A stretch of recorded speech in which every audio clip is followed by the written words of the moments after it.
नमस्कार प्यारे बच्चों, यूथ पाठशाला ऐप और संकुल मार्गदर्शन पर आप सभी का बहुत बहुत स्वागत है। अभी हम मनु भंडारी की प्रसिद्ध कहानी यही सच है कि प्रश्नोत्तर करेंगे। तो यही सच है कहानी, मनु भंडारी की जो यही सच है कहानी, इसके प्रश्नोत्तर करेंगे। प्रश्नोत्तर के बारे में मैं आपको बता देना चाहता हूँ कि आपको नाम मात्र का समय दिया जाएगा। जितनी देर में मैं पढ़ता हूँ उतनी देर में आपने इसके प्रश्नोत्तर करने हैं। प्रश्नोत्तर करने के लिए आपने क्या करना है कि जो मैंने कहानी पढ़ाई है, जस्ट इससे पहले का जो वीडियो है उसमें मैंने कहानी को विस्तार से पढ़ाने का प्रयास किया है और उस कहानी के आधार पे आपने प्रश्नों के उत्तर देने हैं। लेकिन प्रश्नों के उत्तर देने के लिए आपने क्या करना है कि इसके लगभग प्रश्न जो है उन प्रश्नों को अंकों में लिख लीजिए। 1 से लेकर 30 तक लिख लीजिए, लगभग 30 के लगभग या 20-30 प्रश्न हैं तो उसको अंकों में लिख लीजिए। लिखकर और जो उत्तर आपके हैं, आपको लगता है कि यही उत्तर होगा तो वह उत्तर उसके सामने लिखते जाइए। और जैसे ही मैं उत्तर बताता हूँ, अगर आपका सही है तो उसके टिक का निशान लगा दीजिए, अगर गलत है तो उसके रोंग का निशान लगा दीजिए। इस तरह से फिर आखिर में, अंत में जब आप काउंट करोगे तो आपको ध्यान रहेगा कि आपने कितने प्रश्न गलत किए या कितने सही किए। तो उस आधार पर आप आगे की तैयारी को सुचारू रख सकते हो। तो देखते हैं पहला प्रश्न।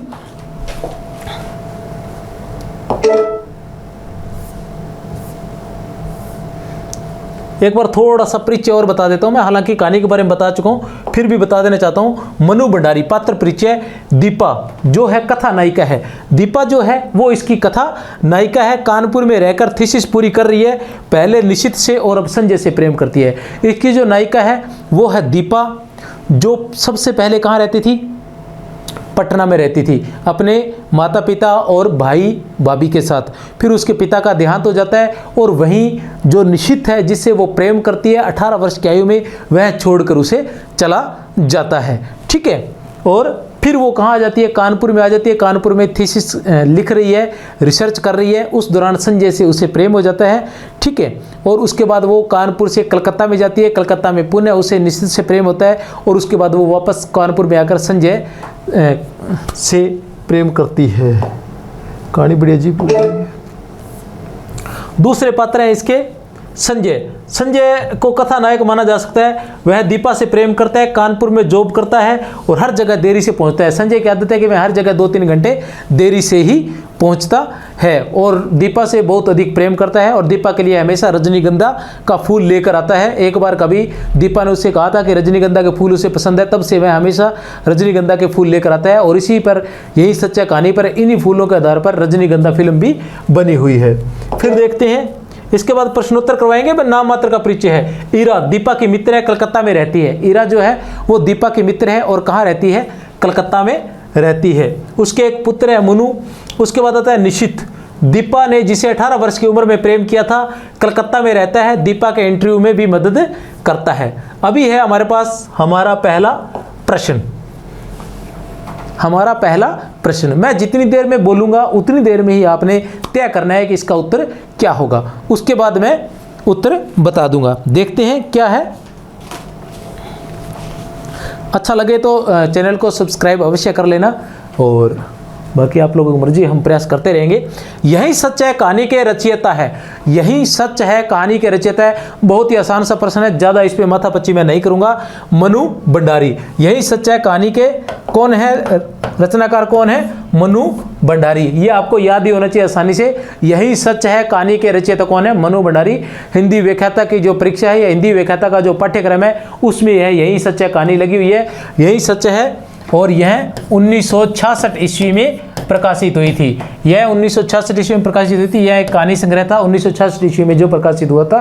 कौन सा? यही सच है। और इस पर एक फिल्म भी बन चुकी है जिसका नाम है रजनीगंधा। अब चलते हैं प्रश्न संख्या 2 पर। देखते हैं प्रश्न संख्या 2 क्या कहता है। प्रश्न संख्या 2, प्रश्न संख्या 2 है, आंटी हमें कहानी सुनाओगी। आंटी हमें कहानी सुनाओगी, कथन किसका है? जब मैं विस्तार से बता रहा था तो इसके बारे में मैंने कहीं नहीं बताया था। मेहता साहब की 5 साल की बच्ची का है, दीपा का है, मुन्नू का है या ईरा का है? किसका है यह कथन कि आंटी हमें कहानी सुनाओगी? कथन किसका है?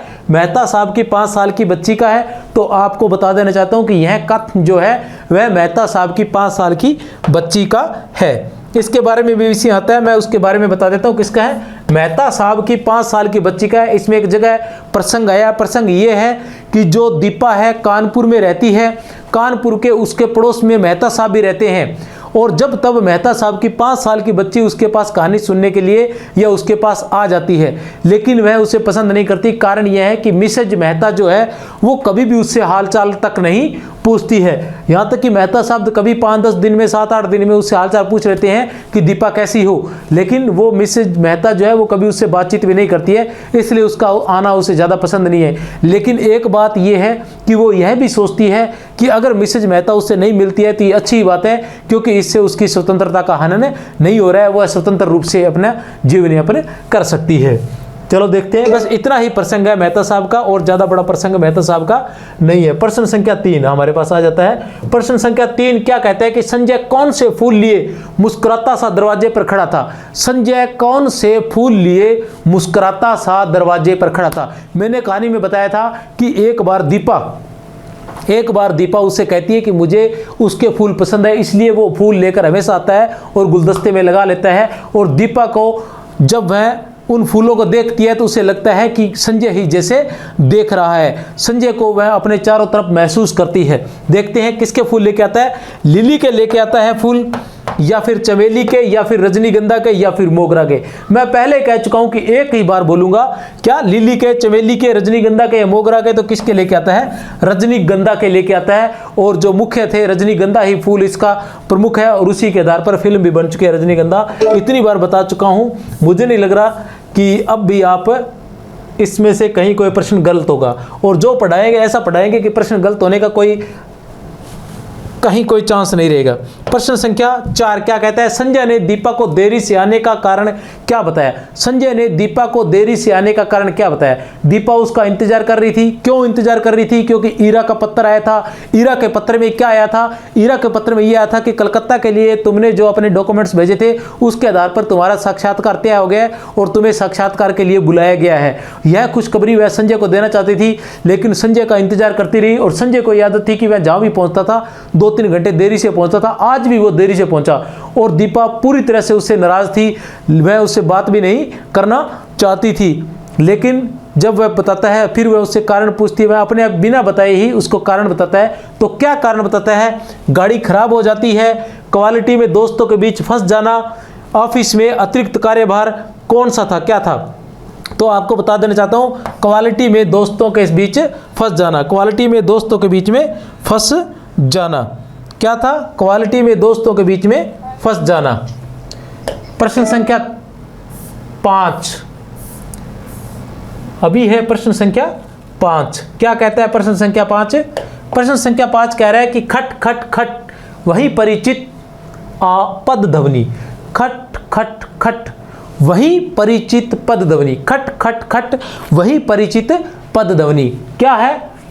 उपयुक्त पंक्ति किस कहानी से उद्धृत है। उपयुक्त पंक्ति किस कहानी से, कफन से, यही सच्चाई से, पुरस्कार से, या फिर अन्य कोई जो भी है। कफन से, यही सच्चाई से, पुरस्कार से, किससे है, किससे उद्धृत है उपयुक्त कथन। तो मैं आपको बता देना चाहूँ किससे है, यही सच्चाई से। बड़ा आसान लग रहा होगा कि ऐसा क्या प्रश्न है, लेकिन आपको बता दूं यही प्रश्न जब परीक्षा में आएगा तो समस्या हो जाती है कि यह प्रश्न किससे था। खटखट क्या कि जब कौन है, खटखट की आवाज करते हुए कौन आता है, संजय। खटखट की आवाज आती है तो उसे लगता है कि संजय आ रहा है। कौन आ रहा है, संजय। आगे देखते हैं क्या है, प्रश्न संख्या 6। यह है प्रश्न संख्या 6। यही सच है कहानी किस शैली में लिखी गई है। यही सच है कहानी किस शैली में लिखी गई है। प्रश्नात्मक शैली में, साक्षात्कार शैली में, डायरी शैली में, कोई नहीं। तो मैं आपको बता देना चाहता हूं कि यह किस शैली में लिखी गई है, डायरी शैली में। उत्तर इसका ग है, डायरी शैली में लिखी गई है।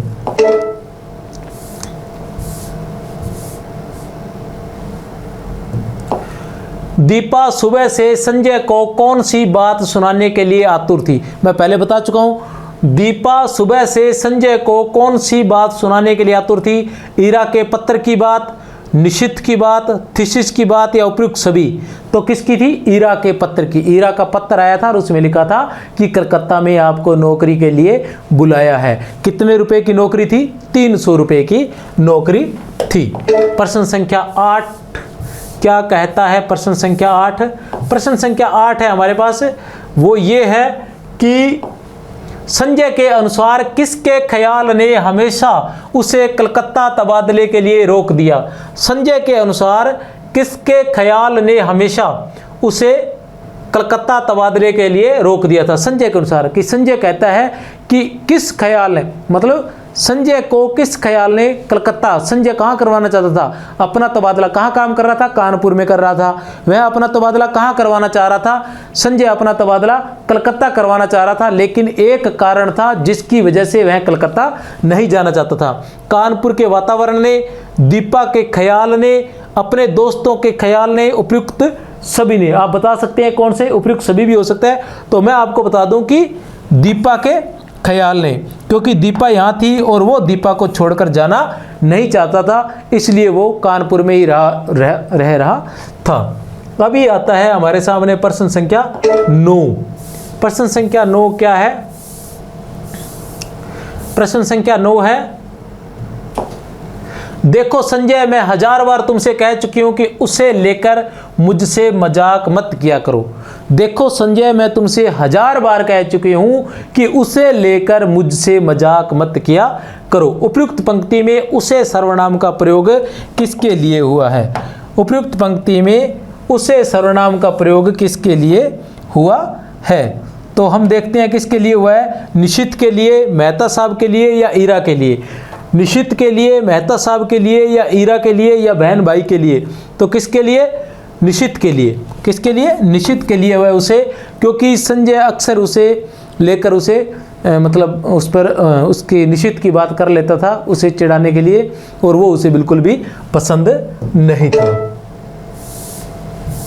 प्रश्न संख्या 10 क्या कहता है? प्रश्न संख्या 10, प्रश्न संख्या 10 है, दीपा ने निम्न में से किसका एकमात्र केंद्र संजय को ही बताया? दीपा ने निम्न में से किसका एकमात्र केंद्र संजय को ही बताया? अपने प्यार का, अपनी कोमल भावनाओं का, अपने प्यार का, अपनी कोमल भावनाओं का, भविष्य की उसकी अनेकानेक योजनाओं का, उपयुक्त सभी का। तो उपयुक्त सभी का उसने, निशित ने उसे जब संजय से शंकित रहता था किसे लेकर? निशित को लेकर, तो दीपा उसे कहती है, क्या कहती है? कि वही एकमात्र केंद्र बिंदु है, संजय ही एकमात्र केंद्र बिंदु है उसके प्यार का, उसकी कोमल भावनाओं का और जीवन के अनेकानेक सपनों का केंद्र बिंदु क्या है? संजय ही है।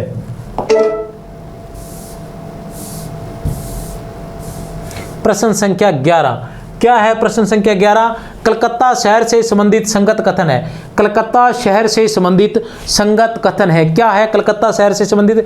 हुगली नदी के जल को स्पर्श करती हुई ठंडी हवाएं चलती है। हुगली नदी को स्पर्श करती हुई ठंडी हवाएं चलती है। वास्तव में अपने देश के अंदर जो हुगली नदी पर बना हुआ हावड़ा ब्रिज है वो वास्तव में शानदार ब्रिज है। उसे देखते ही मतलब देखते ही बनता है, एक बार देखने अवश्य जाए जीवन में। बहुत ही भीड़ भरी सड़कें, बहुत ही भीड़ भरी सड़कें, वास्तव में बहुत अधिक भीड़ रहती है सड़कों पर। ठीक है, ऊंची ऊंची इमारतें हैं, उपयुक्त सभी। तो उत्तर इसका रहेगा उपयुक्त सभी, सब कुछ था वहां।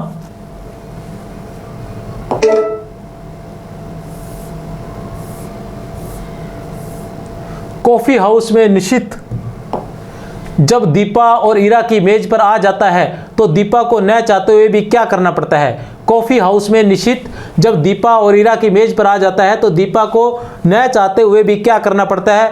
विवश होकर उसे उसकी तरफ देखना पड़ता है। विवश होकर उसे उसकी तरफ देखना पड़ता है। उसे नमस्कार भी करना पड़ता है। ईरा का परिचय भी करवाना पड़ता है, उपयुक्त सभी। ईरा का परिचय भी करवाना पड़ता है, उपयुक्त सभी। तो कौन सा होगा? तो उपयुक्त सभी। जब वो आ जाता है तो विवश होकर उसकी तरफ देखता पड़ता है, उसे नमस्कार भी करना पड़ता है, ईरा का परिचय भी करवाना पड़ता है। तो साथियों, मैं आपको बता देना चाहता हूं कि विद्यार्थी के लिए सबसे बड़ी बात है माता पिता और गुरु। जो विद्यार्थी अपने माता पिता और गुरु की बात नहीं मानते उनके लिए सफलता प्राप्त करना बहुत मुश्किल हो जाता है, और जो विद्यार्थी अपने माता पिता और गुरुओं की आज्ञा का पालन करते हैं उनके लिए सफलता उनके कदम चूमती है, सफलता दौड़ती हुई उनकी तरफ आ जाती है। तो अपने माता पिता की आज्ञा का हमेशा पालन करें। जो अपने माता पिता की बात नहीं मानते हैं, गुरुओं की बात नहीं मानते हैं, तो फिर माता पिता धीरे धीरे क्या करते हैं कि उनको कुछ कहना बंद कर देते हैं, और फिर वो गलतियों की तरफ चलते जाते हैं। गुरु जो होता है, माता पिता और गुरु, वो एक ऐसे होते हैं जो हमेशा आपका अच्छा ही सोचते हैं। मैं आपको बता देना चाहता हूँ, माता पिता और गुरु ही जीवन में ऐसे व्यक्ति होते हैं जो, जैसे माता पिता अपने पुत्र को अपने से आगे बढ़ता हुआ देखना चाहते हैं, अपने से उच्च पदों पर देखना चाहते हैं, अपने से अधिक मतलब उसकी जो तरक्की है वो देखना चाहते हैं। एक गुरु है, वह भी गौरवान्वित महसूस करता है, गर्व महसूस करता है जब उसका शिष्य किसी उच्च पद पर जाता है, बड़े पद पर जाता है या कामयाबी हासिल करता है, तो वह बड़े गर्व से कहता हुआ लोगों को कहता है कि यह मेरा शिष्य है और इसने ये काम किया। उसकी पूरी जो सफलताएं हैं वह गिनवाने में बड़ा गर्व महसूस करता है।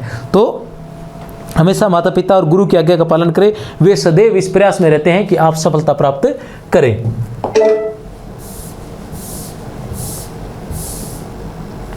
दीपा निशित से कितने साल बाद मिली थी? दीपा निशित से कितने साल बाद मिली थी? 3 साल बाद, 4 साल बाद, 5 साल बाद या फिर 2 साल बाद? दीपा निशित से कितने साल बाद मिली थी? कितने साल बाद? 3 साल बाद। दीपा निशित से कितने साल बाद मिली थी? 3 साल बाद। जब दीपा ने निशित को कलकत्ता आने का मकसद बताया तो उसने क्या किया? जब दीपा ने निशित को कलकत्ता आने का मकसद बताया तो उसने क्या किया? पूरी कहानी मैं आपको बता चुका हूँ। वहीं बैठे बैठे फ़ोन करके उसने नौकरी के संबंध में सारी जानकारी प्राप्त कर ली। वहीं बैठे बैठे फ़ोन करके उसने नौकरी के संबंध में सारी जानकारी प्राप्त कर ली। अपने ऑफिस में सूचना दे दी कि आज वह ऑफिस नहीं आएगा। कैसे क्या करना होगा इसकी योजना भी बना डाली। या उपयुक्त सभी, इनमें से कौन होगा? तो मैं बता देना चाहता हूँ उपयुक्त सभी। ये सारी बातें कब की है? वहीं बैठे बैठे फ़ोन करके उसने नौकरी के संबंध में सारी जानकारी प्राप्त कर ली। अपने ऑफिस में सूचना दे दी कि आज वह ऑफिस नहीं आएगा। कैसे क्या करना होगा इसकी योजना भी बना डाली। ये सारा काम उसने कहाँ किया था? पहले दिन शाम को जब वह कॉफ़ी हाउस में मिला था, उसके बाद दूसरे दिन जब वह ईरा के घर आया था सुबह 9 बजे, उसके बाद ये सारी योजनाएं उसने बनाई थी। प्रश्न संख्या 15 क्या है? प्रश्न संख्या 15, दीपा के अनुसार निशित को कौन सा रंग पसंद था? दीपा के अनुसार निशित को कौन सा रंग पसंद था? काला, नीला, पीला या लाल? काला, नीला, पीला या लाल? तो दीपा के अनुसार निशित को कौन सा रंग पसंद था? नीला रंग पसंद था। मैंने आपको कहा था कि जब निशित दूसरी बार मिलता है और उसे बाहर चलने के लिए कहता है तो वह उसकी पसंद की नीली साड़ी पहनकर जाती है और वह बताती है कि निशित को वह ना चाहते हुए भी वह नीली साड़ी पहन लेती है। ठीक है, नीली साड़ी पहनकर उसके साथ जाती है क्योंकि निशित को कौन सा रंग पसंद था? नीला रंग पसंद था। प्रश्न संख्या 16, निशित से संबंधित संगत कथन है। निशित से संबंधित संगत कथन है, वह कभी किसी का एहसान नहीं लेता, सदा चुप रहने वाला। कभी किसी का एहसान नहीं लेता, सदा चुप रहने वाला। कै एवं ख दोनों या कोई नहीं? तो इसका उत्तर है कै एवं ख दोनों। कै एवं ख दोनों। उत्तर कौन सा है? कै एवं ख दोनों। तो आपको बता देना चाहता हूँ, यह बात आती है, दीपा कहती है, कब कहती है? जब निशित उससे मिलने आता है तब वह कहती है कि निशित कभी किसी का एहसान नहीं लेता, लेकिन वह उसके लिए लगातार इतने सारे लोगों का एहसान ले रहा है। वह उसके लिए या उसकी नौकरी लगने के लिए बहुत सारे लोगों का एहसान लेता है। यह बात भी कहीं न कहीं दीपा को निशित की ओर खींच ले जाती है। अब तो तुम यहाँ आ जाओगी। उपयुक्त कथन किसने किससे कहे? अब तो तुम यहाँ आ जाओगी। अब तो तुम यहाँ आ जाओगी। निशित ने दीपा से कहा, ईरा ने दीपा से कहा, ईरा के पति ने दीपा से कहा या संजय ने दीपा से कहा? किसने कहा?